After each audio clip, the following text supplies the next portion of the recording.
In tragic local news, several horses at Eustachian Downs Sporting Track were found partially drained of blood and other vital fluids in the early morning hours on Tuesday. Authorities have refrained from issuing details, but some sources suspect a connection to incidents of a break-in at the municipal zoo, where the fence around the giant metal ape had been reportedly tampered with. The significance of the connection is as of yet unclear. Only too clear, Poppy. The unnatural attractive power of the giant metal ape is only too clear to some. The strange behavior is a reaction to an alloy used to finish the exterior of the ape.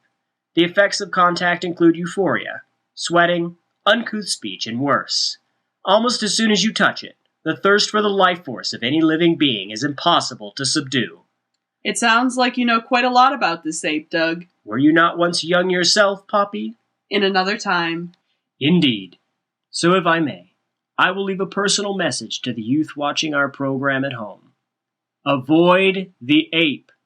Avert your gaze from its sibilant skin. You may say, Doug, you don't know my thirst, but I do, youth. I do. And it's not worth it. Cast aside the torrential joys one touch might bring. Think instead of your grandpapa's encouraging roomy grip on your shoulder, the twinkle in your foreman's eye, your own patch in Crescentville Dale Heights for no money down. Look to the future. Do not touch the giant metal ape. Do not touch giant metal ape! And now? You are listening to Brine Weekly.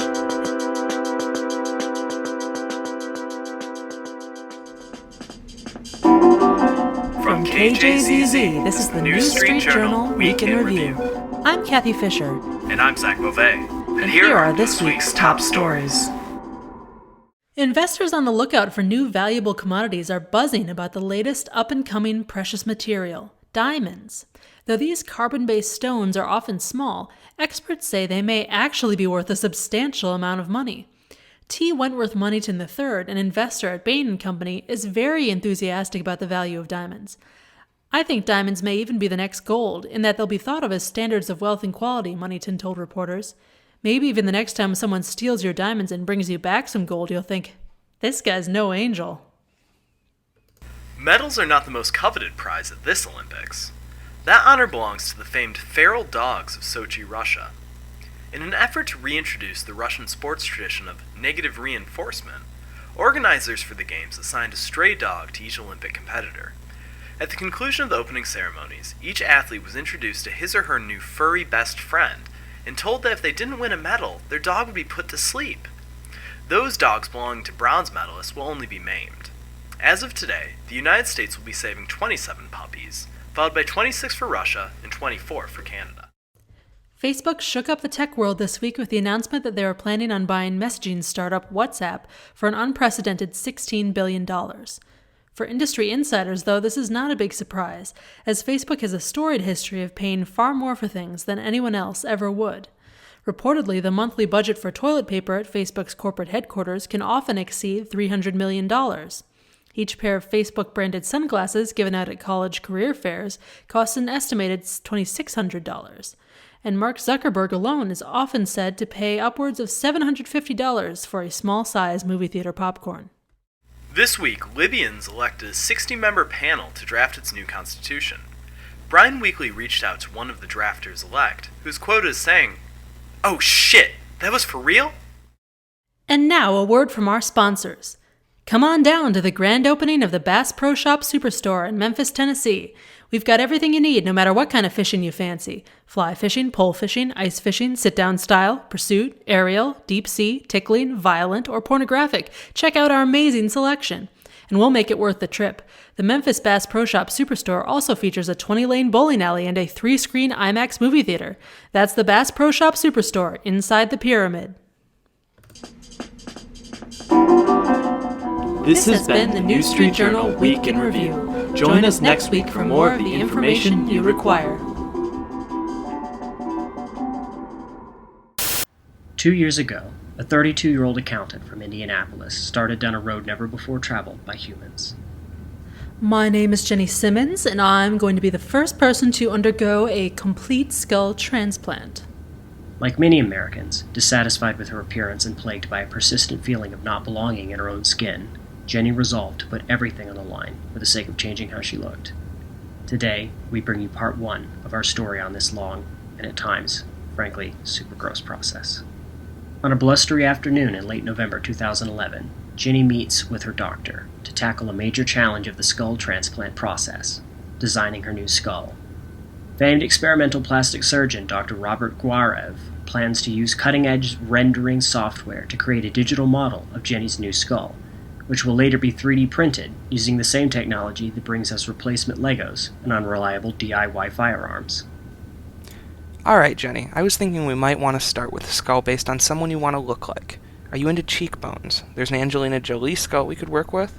Maybe Tilda Swinton if you want to go a little more avant-garde. Me, I personally would pick this Kate Mulgrew to start with. You mean television's Captain Catherine Janeway?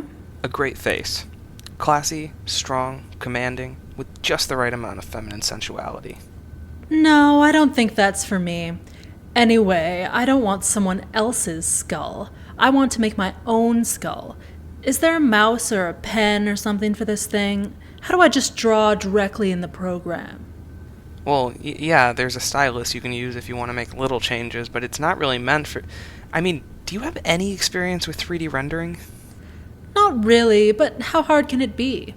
I've been browsing photos of skulls on the web for the past few months, and I have one in my head right now. I mean, both metaphorically and physically. I think I know what I want. More than 4 hours later, Jenny is finally satisfied with her work. There, I think that should do it. Well, let me take a look at it. Yeah, you see, that's not so much a human skull as it's, like a sphere with a cube attached to it. And then I see you put 3 circles and the word mouth on there. Well, I figure you'll know how to do the teeth and everything. Actually, if you could just put my existing teeth right in there, that'd be great. Otherwise, everything's how I want it. So you don't want me to do any reconfiguring to make sure there's some place for all your muscles, skin, and cartilage to go? I said that's how I want it. How would you like it if I came in and reconfigured your skull without asking you? It's your job to figure out the cartilage. That's what my wildly permissive health insurance is paying you for. Just how I designed it, plus popping some teeth on there. Where you wrote mouth. Obviously. Okay. I'll have a mock-up of this 3D skull printed so you can see it in real life and hold it, and maybe if you want to reconsider. Not necessary at all, Doctor. Go ahead and cast the final version. I want to get this skull installed as soon as possible. Tune in next week for part 2 of our series on Jenny's skull transplant. This segment brought to you by Fritz Beer. Fritz Beer. Making a beverage choice is your right. Fritz Beer is made with clear municipal drinking water, and barley and hops, and none of that stuff that doesn't go in there. It's mildly alcoholic and safe to drink. Cool and refreshing like a cold glass of beer. Feeling thirsty? Try Fritz. It's a kind of beer. This episode of Brian Weekly was written and performed by Chris Jacques, Michael Arthur, Kathy Fisher, Zach Bove, and Peter Eldred. Music by Michael Arthur. Now why don't you subscribe to this podcast on iTunes, you little shit?